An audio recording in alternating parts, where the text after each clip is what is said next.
Welcome back everyone in my YouTube channel where we're going to discuss another episode related to one very important subject when it comes to cabin crew / flight attendants recruitment, and it's all related to the CV, Curriculum Vitae, the importance on how our CV when we're applying for the job position for cabin crew should look like, and at the same time which behavior we should have while we are handing over the CV to the recruitment team, to the team who's going to be doing the interviewing. Now let's go step by step how the curriculum vitae or how the CV should look like.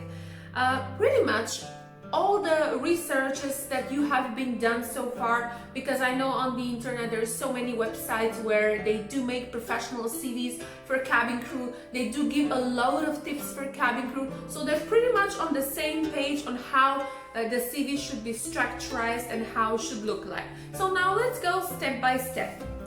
Now the first thing that every CV starts with is of course a photo. Please ensure that your photo looks like the passport photo that you have, a white background. I would recommend here for the ladies makeup, very nude and neutral makeup with a nice lipstick. Perhaps you would like to have some pearl earrings. There's not much of a difference, I think, if your hair is tied up or if it's for example this length, but personally on my CV my photo looks like something like this. And for the gentlemen, please ensure that you are also well groomed, shaved, you look presentable. For the grooming standards about the future candidates for flight attendants, cabin crew, I would make another YouTube video where I'm going to be explaining to you what type of grooming standards the airlines prefer, or what type of candidates with grooming standards the airline preferred. So the second part after the photo, of course, comes the personal information, your name, your place where you're staying, your phone number or email address, and that's all about it. The third part is of course your education, what you have finished, graduation, any awards that you have or achievement while you have been studying, and that's all about it. In the other part that comes later on is the details for your current employment or your ex-employment. Now, if you haven't been employed by any company before, you have no work experience, please don't stress. I often receive this type of messages: oh, I don't have any work experience, am I going to be eligible to apply for the work position? Of course, every candidate that is more than 21 years old can apply for Qatar Airways. I pretty much think that the rest of the airlines follow this. Some airlines follow the rule of 18 years and above. So please familiarize yourself with the necessary conditions while you are applying for a particular airline. Now you have written your employee's history. I also would like to recommend one more thing here. Please write correct details about your employee. That means correct number, correct email address, in case the airline wants to get further reference or further information about you and what type of employee you have been. One very important aspect here is if you have worked in a company and during your work in that particular company there has been an award that has been achieved, please don't forget to mention this. This is very important for your future choice because the airline, your future employee, would give credibility and will give a value to team members who have been part of an organization or have been part of a team that has achieved any success during the particular period of time where you have been working, of course. The other part in your CV are, of course, the languages that you speak. Then comes the part with the key skills, and of course the last one is your hobbies. I'll just go back one of the aspects before, which is the key skills or the skills, and I would like to further discuss and further inform you which skills I think are essential when you are applying for the job position of a cabin crew flight attendant.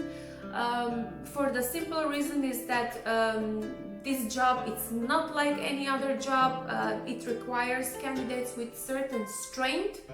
So I think that there is a big reason why these skills are called key skills, and further I'm going to explain each and every skill. You can choose your way of how you want to define the skill. This is just going to be my suggestion, and here we go. The crown on all the skills, of course, is good communication and good interpersonal skills. Every airline would like to have candidates who are able to communicate, who have good rapport, who are able to build a good rapport with other people, with other employees, and of course the very important thing is candidates who are able to build a good rapport with the customers when they start flying. The second skill, which I think is very important, is ability to work well within team, but I would also add here the other ability, which is the other side, ability to be able to work alone and to be initiative. These two are very important together, because in the aircraft, yes, most of the time we do work in a team, and it's very important that we help each other.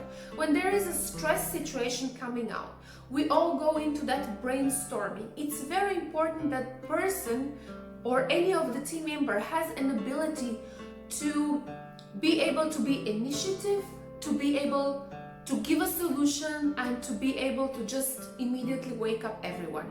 So please don't forget to mention this as part of the ability to work in a team, as well as be initiative and work on its own whenever is necessary. The other ability is, of course, problem solving, as a lot of problems are arising in every flight, unexpected. We must be able to give to gather knowledge and to be able to have a solution for the problem. The other skill later on is ability to stay calm under pressure. As I said before, this is a job that it's not like any other job. The level of pressure that's present within flying, it's very high. It starts long before the flight starts. So the ability to stay calm under pressure circumstances do change very often, is also very important for the future candidates. Good literature and good numerous skills. Of course, every airline would prefer to have candidates which are able to write good emails, which are good in reading, which have good listening skills, and so on and so forth. Ability to use tact to keep the passenger information private is very important. Why I'm saying this is related to the problem solving. Very often we have situations in the aircraft in which we need to use a lot of tactique, a lot of thinking when dealing. I wouldn't give any particular examples here, but this I can say this can be security related. So we need to be very tactique. We need to be able to be deep thinking, of course, related to the problem solution. So it's very important the ability that we have an ability to use tact. Of course, we need to keep, as I said, all the passengers' information is confidential, and we do not discuss with our family members, with our friends, what has happened, who has been on the flight. Very often we have very important passengers on the flight, therefore conspiracy is pretty much needed. And last but not the least, for the key skills, physical activity. You are, of course, fit, and you pretty much you must take care of your physical activity, and you're gonna relate this to your hobbies later on. What type of hobbies you prefer in your free time, and that's pretty much about the key skills. Once again, I'll refer to the importance of the key skills. Key skills are important because you want to be selected, you want to be shortlisted. Your CV must look, I wouldn't say rich, but must have informations about you. When I'm going to be employing you, for example, I'm the recruitment part of the recruitment team, and when I'm reading your CV, I want to know something about you. Right? We all have name, last name, email address. But what do we offer from our curriculum vitae? Education, definitely. What we have been working, very important. Key skills, what type of person I'm gonna be hiring, or what type of person is gonna come for the next step. Therefore, please take the key skills part of your curriculum vitae very seriously. Work on it and make sure it represents you as a person. Yet we go to the part of the honesty and loyalty. If any of those skills that I have mentioned don't belong to you, don't write it. Because when you will be going for the interview and when you will be in contact with the recruitment team, they won't be able to see that.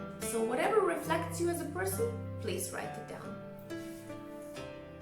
Now comes the fun part.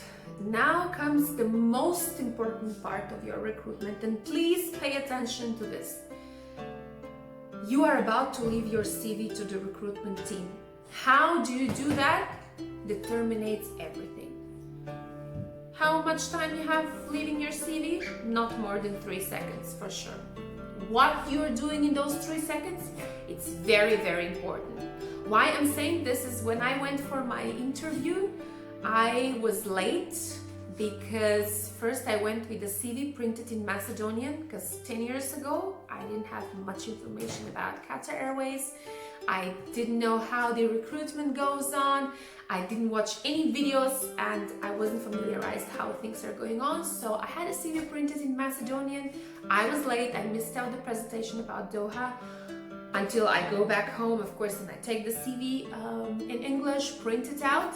But I'm gonna explain my recruitment process in another video, which was very funny.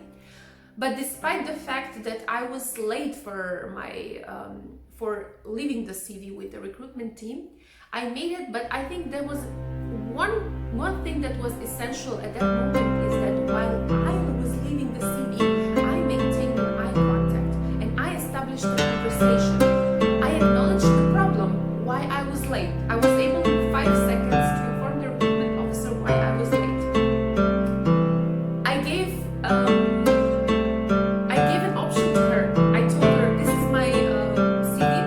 I'm sorry for being late. I wasn't having the proper CV with me. I had the CV written in my mother language, and it took me some time to get the English version. If you like me, please take me. I explained the problem. I gave an option. If they like me, they should take me. And of course, I was selected, and I went for the second day. Part of my interview process. My interview process in 2009 lasted 3 days. Today there is slightly changed. But let me go back to those 3 to 5 seconds while you're reading your CV, how you should behave. Now, I will be telling you loads of tips now. I will tell you loads of tips now how to behave. Many of those tips you might practice it, you will practice it, you might use it, you might not use it. I don't know about it. But please find a way to be unique. That lies in you. Very often I receive messages, I want to be a cabin crew, can you please help me? But I don't know all of you that are watching this video. And when we're chatting and we're talking on Facebook, on Instagram, we are exchanging information, but we don't know each other personally, or in this case, I don't know you and I don't know how you behave and how you present yourself.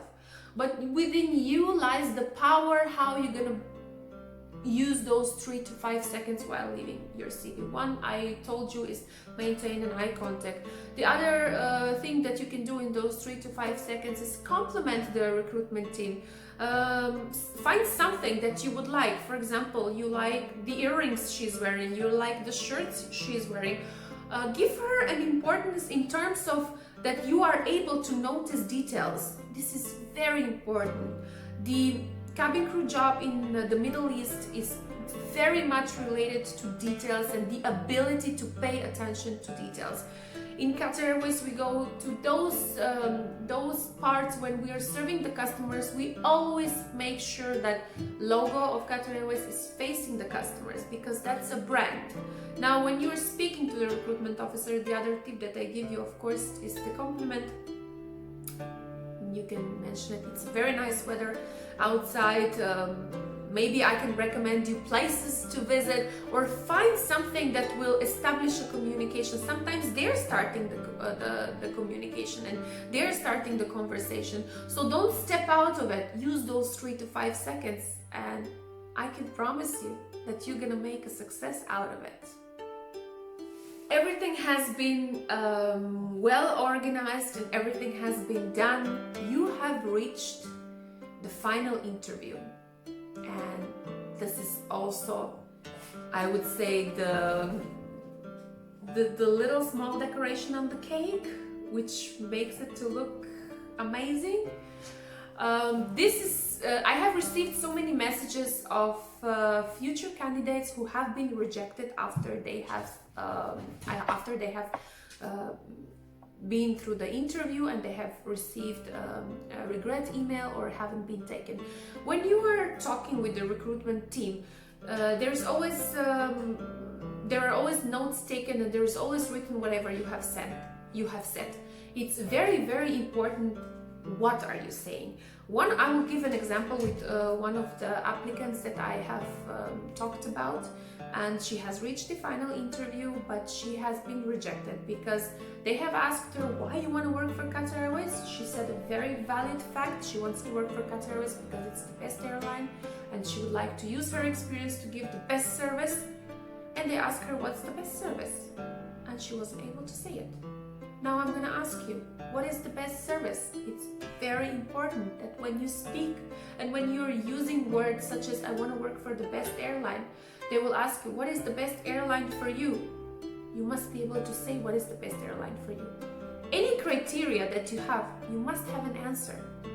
Then the other factor, for example, in this case, when they asked her what is the best service, she said the best service is doing the best, but what is doing the best?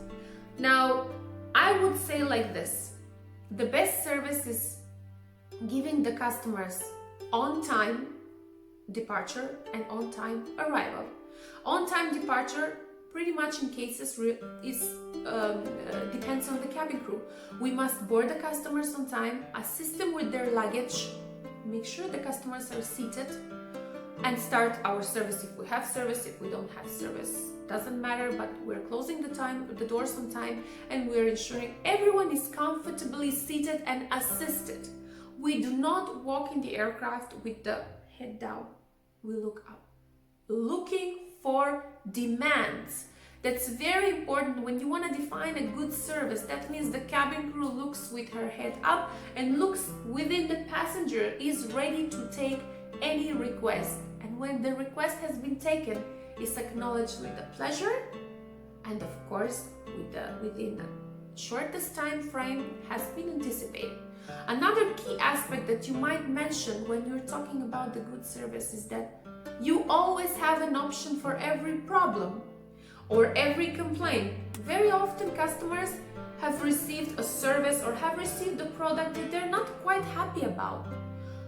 You can assure your future employees that you're going to be working towards gathering more and more information, more and more knowledge about all the products that you're going to be serving, about the policies, how things needs to be served, or the options. You will always look for option. You will always ensure that the customers with you will be having an option, and you will never say no to the customer. Now, in a 5-star airline as Qatar Airways, this is very, very important. That means that you are able to acknowledge customers' problems, because customers' problems do happen, that you are able to take action, to give solution, and number 3, you are able to show to the customer that you care.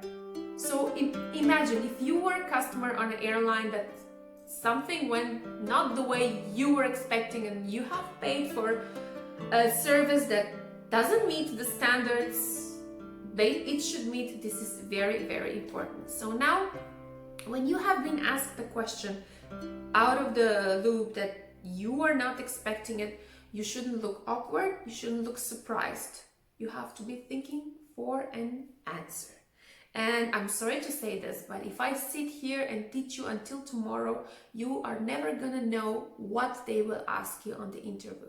Because as I said in the previous one of the previous videos, the interview process is all about you and what type of person you are, how much you speak, and how much they are in a need to ask you. Therefore, read as much as you can, gather information as much as you can, and I'm very sure that you're gonna bring success if you are able to give an answer right away. You are able to think for a solution right away. And you don't say, I don't know. You can always say, for example, I think in this situation, you can always give an example. In any question that you're going to be asked, think of an example where you can relate the answer of that question as a possible choice. That means you are also able to give choice to the recruitment team as a possible, as I said previously, as a possible answer. That's all from me today. I hope that I have given you some informations, and I'm gonna be chatting with all of your queries, all of your questions through my email address, through my Instagram account, through Facebook. But before that, please don't forget to subscribe and wait for the further videos that are coming very soon. Bye bye and have a nice day.